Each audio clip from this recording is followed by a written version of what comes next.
مگر کیا ہم اس بات کی طرف کوشش کر سکتے ہیں کہ کم سے کم شروعات میں ہر پردیش میں، اگر پاسبل نہیں ہو سکتا ہر ڈسٹرکٹ میں، ہم ایک ایسی آرگنائزیشن بنائیں جہاں جتنے فارمر بیوروکریٹس ہیں مسلمز ہیں، جتنے فارمر جوڈیشل آفیسرز ہیں مسلمز ہیں، جتنے فارمر جو IIT IIM کرے ہوئے ہیں، جو آلریڈی بہت اچھی پوزیشنز پہ رہ چکے ہیں and now they are in a mode of maybe retirement, why can't we form an organisation جہاں پر وہ ایک تھنک ٹینک ہو ہمارے پاس. ایک اسٹیٹ میں ایک تھنک ٹینک کی تو ہم استھاپنا کر سکتے ہیں جہاں پر اگر کوئی بھی بچہ، کوئی بھی فیملی، کوئی بھی کالج، کوئی بھی انسٹیٹیوشن اگر وہ یہ سوچے کہ اسے کرنا کیا ہے تو کم سے کم اس کو معلوم ہو کہ اسٹیٹ میں ایک باڈی ہے جہاں پر جا کر ہم اپنے سوالات رکھ سکتے ہیں. آج کا مسئلہ تو یہ ہے کہ اگر یہ کانفرنسز اور یہ سیمینارز نہ ہو تو لوگوں کو یہ بھی نہیں پتہ چل پاتا، اور جو ان کو نہیں اٹینڈ کر پاتے اور جن کی تکلیفات ہوتی ہیں، جن کی پرابلمز ہوتی ہیں، کہ ہم جائیں کہاں، ہم پوچھیں کس سے، ہم وقت کس سے مانگیں.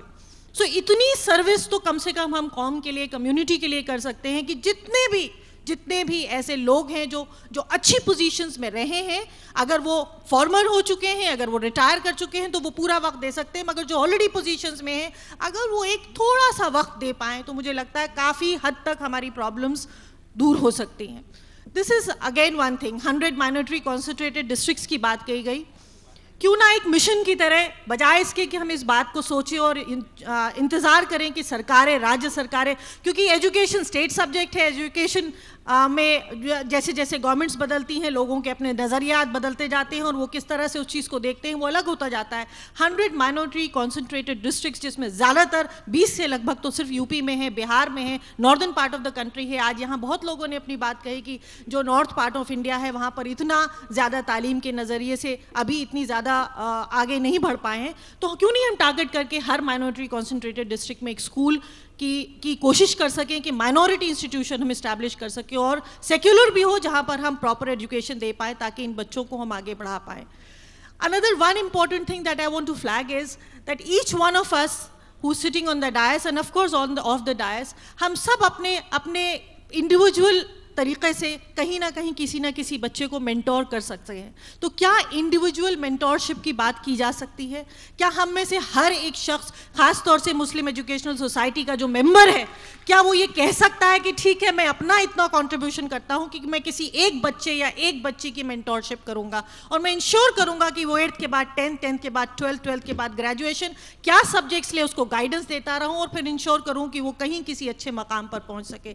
مجھے لگتا ہے ایک میری ہمبل سی ریکویسٹ ہے کہ اگر ان 3-4 پوائنٹس پہ خاص طور سے آل انڈیا مسلم ایجوکیشنل سوسائٹی اگر تھوڑی سی اپنی توجہ دے تو مجھے لگتا ہے کہ ہمارے بہت سارے حالات بدل سکتے ہیں اور سال بھر کے بعد انشاءاللہ پھر جب ہم ملیں تو ہم ان باتوں کے ساتھ ملیں کہ یہ ریزلٹس آئے ہیں اور یہ کام ہم کر پائے ہیں. اسی کے بعد ساتھ میں ایک چھوٹی سی ریکویسٹ اور کرنا چاہتی ہوں. I come from U P, I wish to work in U P, اور میں اپنی چھوٹے سے ایک انسٹیٹیوشن کے ساتھ کوشش کرتی چلی آ رہی ہوں کام کرنے کی. I would request and would be very please to be associated with the Muslim educational society in a big way and ensure کہ بہار اور یو پی اینڈ راجستھان جیسے اسٹیٹس پہ ایجوکیشنل انسٹیٹیوشنز اور قائم ہو سکے. شکریہ. ہمارے معزز رکن ایم اے حمید صاحب میڈم کی خدمت میں تحفہ پیش کریں گے. جناب ایم اے حمید صاحب ساوینر کمیٹی کے چیئرمین ہیں اور بہت ہی ایکٹیو ممبر ہیں مسلم ایجوکیشن سوسائٹی کے. میں ان سے خواہش کرتا ہوں.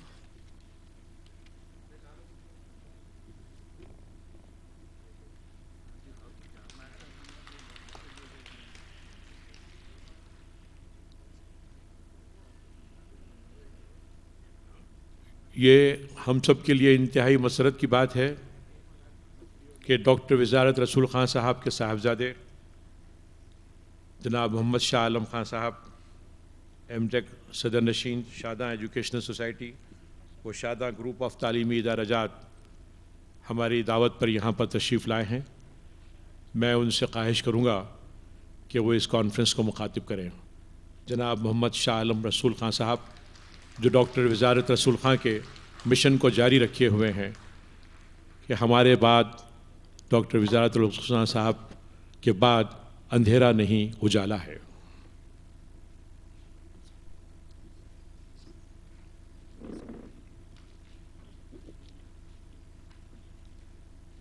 Respected Asif Pasha Sahab, President All India Muslim Educational Society, dignitaries sitting on the dais, distinguished guests, a very good afternoon to all of you. First of all, I would like to thank Asif Pasha Sahab and the members of All India Muslim Educational Society for organizing this conference in memory of my late father, Dr. Muhammad Wizarat Rasul Khan Sahab.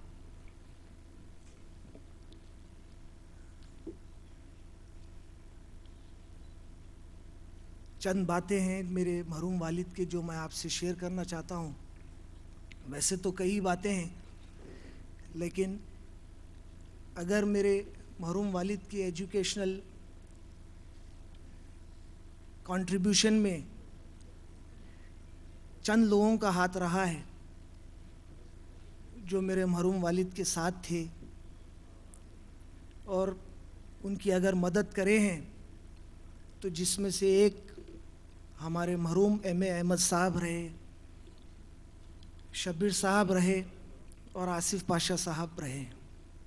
میں آپ تمام لوگوں کا شکریہ ادا کرتا ہوں کہ میرے مرحوم والد کے جو ایجوکیشنل کنٹریبیوشن رہا ہے انسٹیٹیوشنز کے تعلق سے, ان میں یہ تین لوگوں کا اہم رول رہا ہے.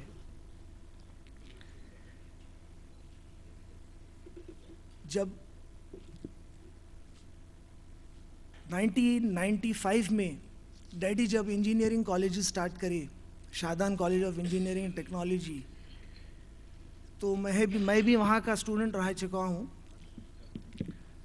اور اس ٹائم پر میرے مرحوم والد گورنمنٹ کی فیس 3,750 روپے تھی.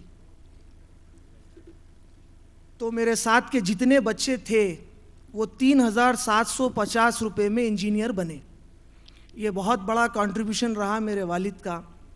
اور ایسے بچے انجینئر بنے جو نظام آباد, کریم نگر, تروپتی, آندھرا کے کئی علاقوں سے آ کر یہاں پر انجینئرنگ کرے, اور جس کے پاس رہنے کو گھر نہیں تھا, معاشی حالات جن کی بہت خراب تھی, وہ میرے ساتھ میرے گھر میں رہتے تھے. ہمارا گیسٹ ہاؤس ہے گھر میں, تو ساتھ رہ کر تعلیم حاصل کرتے تھے. اور آج انجینئرنگ کر کر امریکہ اور دوسرے دیشوں میں جا کر ایم ایس کرے, اور آج مجھے فون کر کر کہتے ہیں کہ اگر آپ امریکہ یا لنڈن آئیں گے تو ہمارے گھر میں رہنا. تو اتنا بڑا کنٹریبیوشن میرے مرحوم والد کا رہا ہے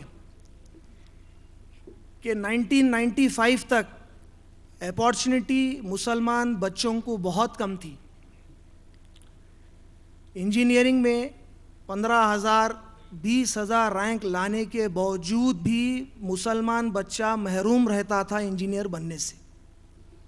تو وہ تکالیف کو ڈیڈی محسوس کرے, 1995 میں انجینئرنگ کالج اسٹیبلش کرے, اور 35-40 سال کے عرصے میں 56 مائنورٹی انسٹیٹیوشنز ڈیڈی قائم کرے.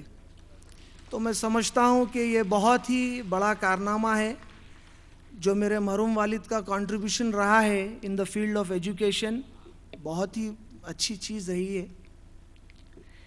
2005-06 میں جب میڈیکل کالج شادان ڈیڈی قائم کرے تو محسوس کرے کہ 160 بچوں میں 120 سے 130 مائنورٹی بچیاں ہیں, جس کا پرسنٹیج انٹرمیڈیٹ میں 96, 97, 98% مارکس ہے, اور 140 بچیاں ہیں. تو ڈیڈی یہ محسوس کرے کہ بچیوں کے لیے خصوصاً ہم ایک وومنس میڈیکل کالج بنانا چاہیے. تو 5 سال کے عرصے میں ڈیڈی اپنے نام کا V R K women's medical college, one of its kind in the country for the minority girls, ایک کالج قائم کرے, اور قائم کر کے کئی مسلمان بچیوں کو اس کا فائدہ حاصل کروائے. ایک زمانہ تھا 25 سال پیچھے اگر آپ دیکھیں تو 1,1200 رینک لانے والا مائنورٹی انسٹیٹیوشن, مائنورٹی اسٹوڈنٹ محروم رہتا تھا ڈاکٹر بننے سے. 2005 میں جب شادان میڈیکل بنا تو 3,000 رینک 3,500 رینک تک بھی ایک مائنورٹی بچہ ایلیجیبل ہو گیا ایڈمیشن لینے کے لیے میرٹ میں ایک مائنورٹی انسٹیٹیوشن میں. اس کے 5 سال کے عرصے کے بعد وومنس میڈیکل کالج جب بنا تو 6000 رینک لانے والا بچہ یا بچی بھی آج ایلیجیبل ہو گئی میڈیسن میں ایڈمیشن لینے کے لیے. تو اتنی بڑی اپارچونیٹی پرووائڈ کرے میرے مرحوم والد, اور ہمیشہ کہتے تھے کہ بیٹے ہم زیادہ سے زیادہ مسلمان بچے یا بچیوں کو فائدہ پہنچائیں گے. ڈیڈی کا یہ ارادہ تھا کہ منیمم 2000 مائنورٹی بچے ڈاکٹر بنے, اور وہ پلاننگ کرتے تھے کس طریقے سے بننا, کیسا ہم سیٹس انہینس کرنا. میڈیکل کونسل آف انڈیا کے نارمز بہت ہی سخت نارمز ہے, وہ ہر کوئی فلفل کرنا مذاق نہیں ہے. اور ڈیڈی کی یہی پلاننگ رہی کہ کس طریقے سے ہم کالجز بنائیں. تو آپ جان کر خوش ہوں گے کہ انشاءاللہ تعالی ہمارے 3 میڈیکل کالجز اور پائپ لائن میں ہیں, جو انشاءاللہ تعالی یہ سال یا آنے والے سال میں سٹارٹ ہو جائیں گے. اور 10,000 رینک لانے والا مسلمان بچہ یا بچی ایم سیٹ میں ایلیجیبل ہو جائیں گی میڈیسن کرنے کے لیے. تو میں یہ سمجھتا ہوں کہ یہ بڑا تاریخی کام ہے کہ آپ اپارچونیٹی پرووائڈ کرنا. اس کے ساتھ ہی ساتھ اگر آپ دیکھیں تو انجینئرنگ کالج کی فیس 35,000 روپے, میڈیکل کالج کا پروجیکٹ جو ہے 200 سے 300 کروڑ کا پروجیکٹ ہے, اور فیس 60,000 روپے. اگر آپ کوئی انٹرنیشنل اسکول چلے جائیں آج تو 1 لاکھ سے 2 لاکھ روپے کی فیس ہے. اور یہ میڈیکل کالج چلانے کے لیے اگر آپ فیس کا حساب کریں 60,000 کی تو 3 سے 4 کروڑ روپے سالانہ آمدنی ہوگی, تنخواہ مہینے کو 1 کروڑ روپے. تو آپ بتائیے کتنے مشکلات کا سامنا کرنا پڑ رہا ہے. گورنمنٹ کی فیس 60,000, مینجمنٹ کی فیس 7 لاکھ سال کو. تو یہ بہت ہی مشکلات کا ہم سامنا کر رہے ہیں. ہمارا مقصد پیسے کمانا نہیں ہے, ہمارا مقصد مائنورٹی انسٹیٹیوشنز کو آگے بڑھانا ہے, مسلمان بچوں کو اپارچونیٹی زیادہ سے زیادہ دینا ہے. اور ہم چاہتے ہیں کہ مائنورٹی بچے تعلیم حاصل کرے. اور فی ریمبرسمنٹ کا جہاں تک تعلق ہے, آپ دیکھتے ہیں کہ 70% of seats 35,000 rupees, 30% seat management کی لاکھ روپے فیس, تو 4 سال کے 4 لاکھ روپے فیس ہو جائے گی. اس کے باوجود یہ 70% سیٹس کے پیسے ہمارے کو 1-2 سال تک گورنمنٹ سے نہیں آ رہے ہیں, پھر بھی ہم خاموش ہیں. ہم چاہتے ہیں کہ ہمارے مسلمان بچے تعلیمی یافتہ ہو, ہم چاہتے ہیں ان کو کوئی پریشانی نہ ہو. مینجمنٹ کے 30% سیٹ سے آپ پورے سال کی تنخواہ نہیں دے سکتے آپ. اس کے باوجود ہم چلا رہے ہیں کالجز چلانا کوئی آسان بات نہیں ہے, بہت سے مشکلات آتے ہیں. گورنمنٹ چینج ہوئی, ہمارے کو بہت امید تھی کہ نئی گورنمنٹ مائنورٹیز کے لیے کالجز کے لیے بہت اچھے اقدام کرے گی, ہمارے کو کوآپریٹ کرے گی. ہر گورنمنٹ, کوئی انسٹیٹیوشن جب تک سروائیو نہیں ہو سکتا جب تک گورنمنٹ اس کو سپورٹ نہ کرے, یہ بات آپ سمجھ لیجئے. تو ہمارے کئی امیدیں تھیں, لیکن حالات کچھ ایسے ہیں کہ پچھلے 2 سال سے خصوصاً ہماری فیملی اللہ کی آزمائش کی دور سے گزر رہی ہے, اللہ کی آزمائش ہو رہی ہے. 2013 میں میرے مرحوم والد کا انتقال, اور 2014 میں پروفیشنلی اگر ہم دیکھیں تو ہمارے 174 کالجز, جس میں سے 30 مائنورٹی انسٹیٹیوشنز تھے, اور یونیورسٹی اس کو ایفیلیشن نہیں دی. اس کے بعد ہم سپریم کورٹ گئے, کئی ریپریزنٹیشن گورنمنٹ کو دیے. اس کے بعد ہم ہائی کورٹ اپروچ ہوئے, ہائی کورٹ کا آرڈر ہمارے فیور میں آنے کے باوجود وہ آرڈر امپلیمنٹ نہیں ہوا. فرسٹ فیز آف کاؤنسلنگ میں ہمارے کو انکلوڈ نہیں کرے, جس میں سے ہمارا Shadan women's college of engineering and technology تھا. 400 مسلمان بچیاں جو وومنس ایجوکیشن پریفر کرتے ہیں, وومنس کالج پریفر کرتے ہیں, وہ ایڈمیشن لینے سے محروم ہو گئے فرسٹ فیز آف کاؤنسلنگ میں.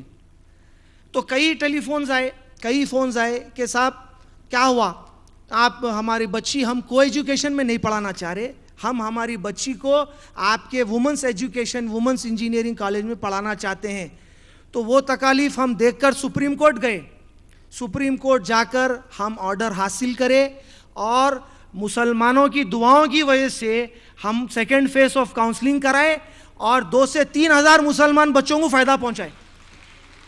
تو میں سمجھتا ہوں یہ ایک تاریخی کام ہے, اور اس کے باوجود کئی مسائل روز پیدا ہو رہے ہیں, لیکن ہم اللہ کی ذات پہ بھروسہ کرتے ہیں, اور انشاءاللہ تعالی ہم یہ سمجھتے ہیں کہ 56 انسٹیٹیوشنز میرے مرحوم والد کو ایسی نہیں ملے, جد و جہد کرنا پڑا اور کئی مشکلات کا سامنا کرنا پڑا, اور ہم انشاءاللہ تعالی اسی طریقے سے میرے مرحوم والد جس طریقے سے کام کرتے رہے ہیں ہم بھی کام کریں گے. 4 بھائی اور ہمارے وائس چیئرمین صاحب اعزاز الرحمان صاحب, اور ہم کام کریں گے, اور مسلمانوں کے لیے جو جو فائدے مند چیزاں ہیں ہم اس کو لائیں گے, اور چاہے وہ انجینئرنگ ہو, میڈیکل ہو, پیرامیڈیکل ہو, KG سے PG کا ایجوکیشن ہو, ہم محنت کریں گے.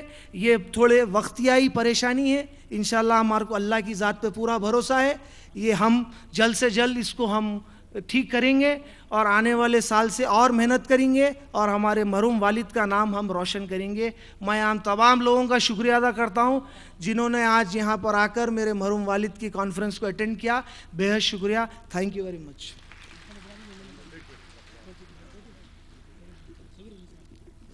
میں جناب عابد صدیقی صاحب سے گزارش کروں گا کہ وہ شاہ عالم رسول خان صاحب کو مومنٹو پیش کریں مسلم ایجوکیشن سوسائٹی کی طرف سے.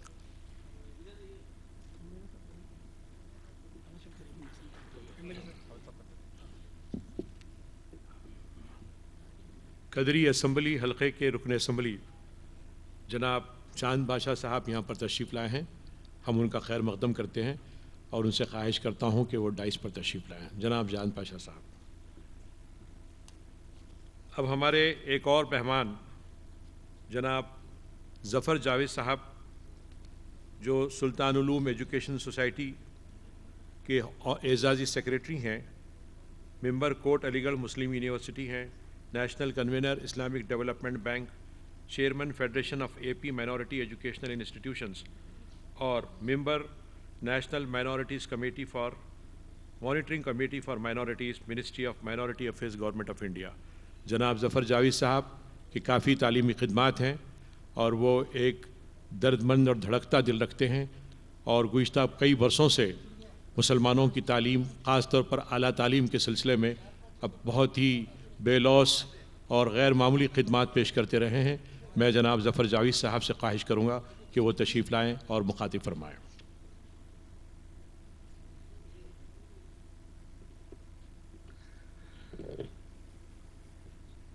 صدر جلسہ عالی جناب محترم آصف پاشا صاحب, مہمان خصوصی عزت ماف عزیز قریشی صاحب, شہ نشین پر تشریف فرما دیگر معززین, معزز خواتین و حضرات, اور میرے پریس کے دوست, السلام علیکم ورحمۃ اللہ وبرکاتہ. آج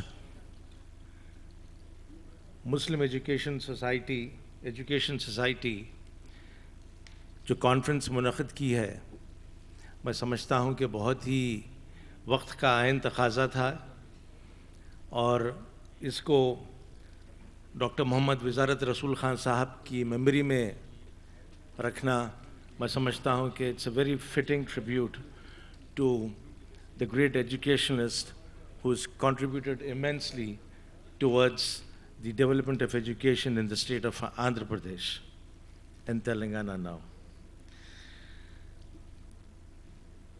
میں وقت کا تقاضا اس لیے کہا کیونکہ ہم کو آج مسلم اقلیت کے حالات کو, ملک کے موجودہ حالات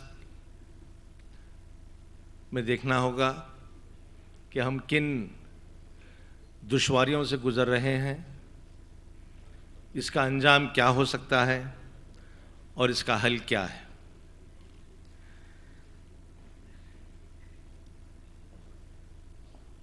افسوس کی بات یہ ہے کہ 1 سال ہو چکا کہ ایک ایسی سرکار بنی جسے اقلیت دوست نہیں کہا جا سکتا, مگر اس کے باوجود اقلیت میں وہ بیداری نہیں آئی جو آنا چاہیے تھا. کئی ایسے چیزیں ہیں جس کو ہم اس موقع کے پس منظر میں دیکھنا ہے. یہ دیکھنا ہے کہ آپ میرے سے بیشتر مقرر کافی تاریخ میں بھی گئے. یہ بھی چیز کے اوپر ہم کو جائزہ لینا پڑے گا کہ جن لوگ 1000 سال اس سرزمین پر حکومت کی ہے وہ 60 سال میں رنگناتھ مشرا اور جسٹس راجندر سچر کمیٹی کے فائنڈنگز کے بنا پر وہی قوم سب سے زیادہ پچھڑی کیسی ہو گئی. ہم صرف یہ کہتے ہیں کہ راجندر سچر کمیٹی یہ کہتی ہے, رنگناتھ مشرا کمیٹی یہ کہتی ہے کہ the Muslims constitute the most backward community of this country, even behind the Dalits. That is a statement of a fact. But have we ever gone into the root cause of why this has happened? جب تک ہم جائزہ نہیں لیں ہمارے کو حل نکل ہی نہیں سکتا. اگر حل نہیں نکلا تو جو ہے امپلیمنٹیشن ہو ہی نہیں سکتا اور ہم اس اندھیرے کے گہوارے سے باہر نکل ہی نہیں پائیں گے. آج میں سمجھتا ہوں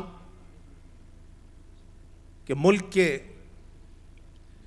اگر حالات کا جائزہ لیں ایک ہی چیز جو ہم کو اس اندھیرے سے نکال سکتی ہے, اس تاریکیوں سے نکال سکتی ہے, وہ ہے تعلیم. جب تک یہ زور مکمل قوم تعلیم پہ نہ دیں ہم اس اندھیرے میں, اس گہری گھائی میں جو ہے چلے گئے ہیں کہ وہاں سے نکلنا بہت مشکل ہے. میں سمجھتا ہوں کہ سارے لوگ جو یہاں تشریف فرما ہیں, آپ لوگ جو بیٹھے ہیں, ان سب کا جو ہے ایک جوائنٹ ایفرٹ ہونا چاہیے. علماء اکرام یہاں بیٹھے ہیں, ان کا, سوشل سائنٹسٹ کا, جرنلسٹ کا, پولیٹیکل لیڈرز, سوشل لیڈرز, یعنی ان سارے لوگ جب تک ایک جٹ نہیں ہوئیں گے جب تک اس کے باہر ہم کو نکلنا ناممکن ہے. اس چیز کے لیے اور ایک چیز کی جو بہت سخت ضرورت ہے وہ ہے ہم میں آپسی اتحاد. جب تک اتحاد نہیں ہوگا, آج تو جو ہے اس قوم کی, جس کو سچر کہتا ہے کہ جو ہے سب سے پچھڑی قوم ہے, سب سے بڑی بدقسمتی یہ ہے کہ ہم ایک پلیٹ فارم کے اوپر ایک ساتھ چائے ہمارے مسائل کے اوپر پینے راضی نہیں ہیں. جب تک ہم اپنی انا کو نہیں کچلیں گے, یہ قوم کو اگر ہم سمجھتے ہیں کہ یہ خود بخود کوئی اسپرنگ ہے وہ اوپر آ جائے گی, میں سمجھتا ہوں کہ ہم بہت بڑی غفلت میں ہیں. اور حیدرآباد ایک بہت بڑا شہر ہے, یہاں پر بہت بڑی تعداد میں مسلمان ہیں, یہاں کے حالات بہت مختلف ہیں, مگر ایک بہت بڑا طبقہ, ایک بہت بڑی آبادی اضلاع میں بھی رہتی ہے. اگر جب تک ہم جو ہے بنیادی طور کے اوپر اسکول نہ کھولیں, یہ ہمارے کالجز آف ہائر لرننگ بے معنی ہو جائیں گے. بنیادی تعلیم کو اگر ہم جب تک مستحکم نہ کریں, میں تو یہ کہتا ہوں شاہ عالم صاحب, آپ جہاں پر اتنے میڈیکل کالجز کی بات کی ہے, میں بہت زیادہ خوش ہوتا کہ اگر آپ یہ بھی اعلان کرتے ساتھ ساتھ کہ جو ہے جہاں پر آپ میڈیکل کالج کھولیں گے وہاں پہ بنیادی تعلیم کے اسکول بھی کھولیں گے. اضلاع میں جو ہے اس کام کی بہت ضرورت ہے. حیدرآباد میں تو جو ہے بہت زیادہ کام ہو ہی رہا ہے اور انشاءاللہ ہوتا رہے گا, بڑھے گا بھی. مگر جب تک یہ جہاں جیسے محبوب نگر ہو, نلگونڈا ہو, نظام آباد ہو, عادل آباد ہو, ان مقامات کے اوپر کوالٹی انسٹیٹیوشنز جب تک نہیں ہوں گے ہمارے پاس پروڈکٹ کہاں سے آئے گا. ریزرویشن تو جو ہے ہماری وقت کی ضرورت ہے, مگر ہم یہ کوشش کرنا چاہیے اس کمپٹیٹو کارپوریٹ ورلڈ میں کہ بغیر اس بیساکھی کے ہم چلیں. یہ تو ہماری بیساکھی ہے, وقت ہم کو ایسا کر دیا مجبور کے جو ہے اس کے سہارے چلنا پڑ رہا ہے, مگر مسلمان کبھی بیساکھی کے ذریعے لمبا راستہ طے کرے یہ ممکن بھی نہیں ہے, مناسب بھی نہیں ہے. تو میں سمجھتا ہوں امبی جماعت صاحب مسلم ایجوکیشن سوسائٹی کے صدر ہیں کل ہند. آپ کی جے پور کانفرنس میں بھی شریک ہونے کا موقع ملا تھا امبی صاحب. وہاں پر آپ جو ہے اعلان کیے تھے کہ ایک ادارہ آپ سپورٹ کریں گے. میں یہ چاہوں گا کہ امبی چماٹ صاحب جو کہ ایک بہت سکسیسفل صنعت کار بھی ہیں, بہت سکسیسفل صنعت کار ہیں ماشاءاللہ, اللہ ان کی انڈسٹری میں اور جو ہے کامیابی عطا فرمائے. یہ ایک رورل تلنگانہ کے لیے you should announce a school today, sir. I want you to do this, please. You've done this in elsewhere. میں آپ کے کئی اداروں سے, because of the Islamic Development Bank, I tour the length and breadth of the country very often. And my favorite state is Kerala, because the kind of work the MES and the other societies have been rendering in Kerala is exemplary. It's stupendous. I mean, I would want to replicate the work of Kerala, more so South India, in North and East India. Hindustan کا اگر آپ دیکھیں, پوری آدھی آبادی صرف 5 ریاست میں رہتی ہے مسلمانوں کی, بہار, بنگال, یو پی, آسام, کشمیر. اور اگر آپ جائزہ لیں ہماری تعلیم کا, تو یہی وہ جگہ ہیں, یہی وہ ریاستیں ہیں جہاں ہم سب سے پچھڑے ہیں.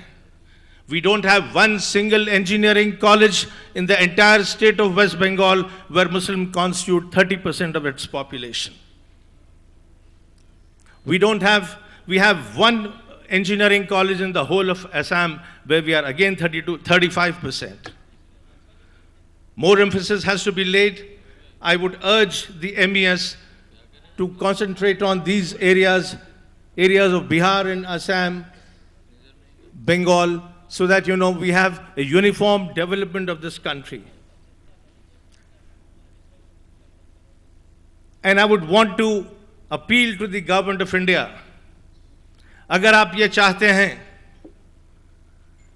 کہ یہ ملک 21ویں صدی میں ورلڈ کا جو ہے لیڈر بنے, ہم روز یہ بات کرتے ہیں کہ جو ہم چائنا کے کتنے پیچھے ہیں اور چائنا کو کیسا اوورٹیک کریں گے.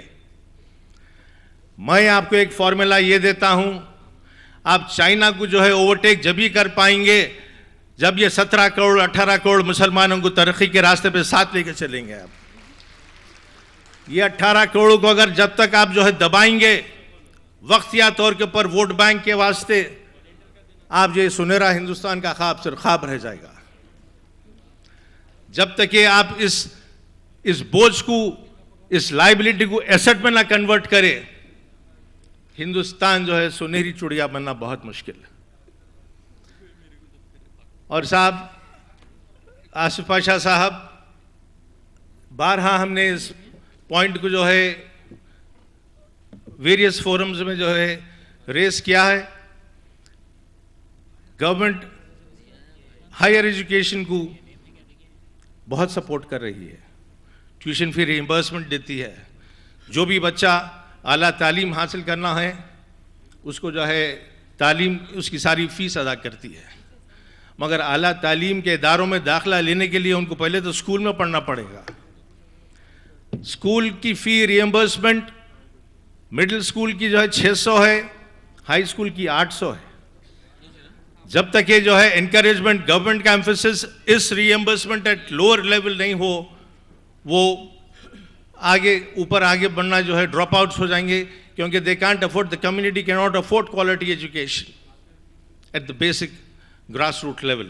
So through this conference, I would urge that the Muslim Education Society represents to the government of Andhra Pradesh that the reimbursement for Muslim students at primary and high school level is substantially increased so that they could pursue education. And basically, I think we have to emphasize on quality. It's a very, very competitive, it's a very, very cruel world. And today, with the corporates entering in a big way, we are glad today that the major employers of this country are the corporates, multinational corporates, who look at your quality and not to which caste, creed, and color you belong to. That's the biggest advantage we have today. Microsoft is not going to look at who you are, they want to see what you can deliver to them. تو اس کے لیے جو ہے it's excellence, mere passing will not do. یہ میں محسوس کرتا ہوں خصوصاً آندھرا پردیش اور تلنگانہ کے جو ہے مسلمانوں کا, کہ اب داخلہ مل گیا, فیس جو ہے گورنمنٹ ادا کر رہی ہے, پڑھنے کی اتنی خاص ضرورت نہیں ہے, کسی نہ کسی حال ہم انجینئر بن کے نکل جائیں گے, بی ایڈ بن کے نکل جائیں گے, فارمیسسٹ بن کے نکل جائیں گے. مگر آپ صرف اگر انجینئر بن کے نکل جائیں گے, لیٹ می ٹیل یو کہ آپ کے ہاتھ میں صرف ایک صنعت رہے گی. اگر آپ چاہ رہے ہیں کہ جو ہے آپ کے قابلیت کے اعتبار سے اگر امپلائمنٹ حاصل کرنا ہے, تو you will really have to concentrate on the quality. Emphasis will have to be given on the quality.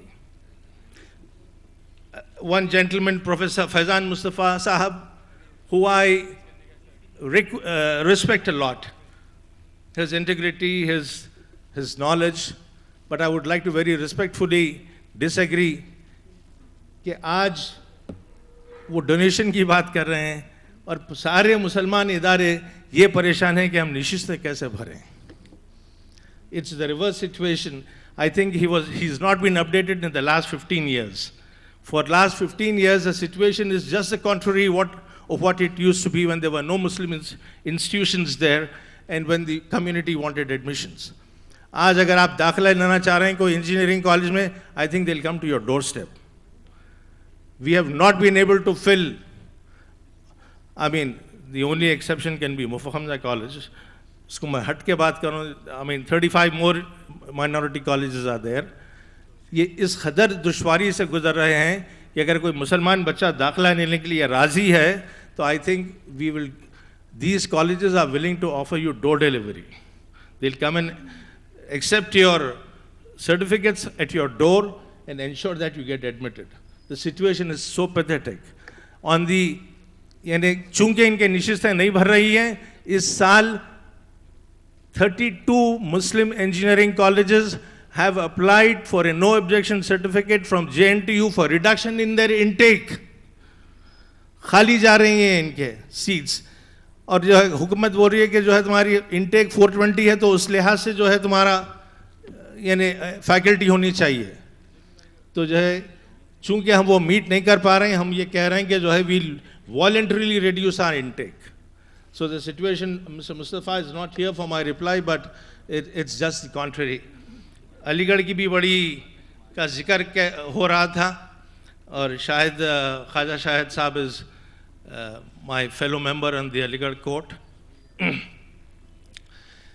علی گڑھ is doing good now. This year by the NAC it was adjudged the third best university in the country. That's a welcome change.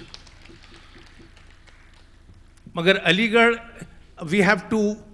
we don't have to look at these, these institutions as we looked at them during the past.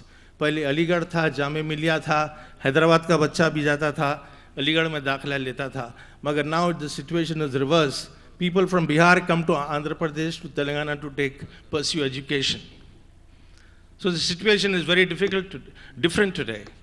There are a lot more speakers to be speaking, but I would urge the community to get together, put their minds and hearts together, and ensure that the basic education, the primary education is taken up at a big level, because unless and until we don't emphasize on primary education and secondary education and quality in higher education, I don't think we'll be able to be successful in our endeavors and in what we propose to do. I once again thank the MES for having given me this opportunity of expressing and sharing my thoughts with you. Thank you so much. Jai Hind. MES کے ایک اہم رکن جناب ابراہیم خلیل صاحب جناب ظفر جاوید صاحب کی خدمت میں مومنٹو پیش کریں گے. خلیل الرحمان صاحب, جناب خلیل الرحمان صاحب.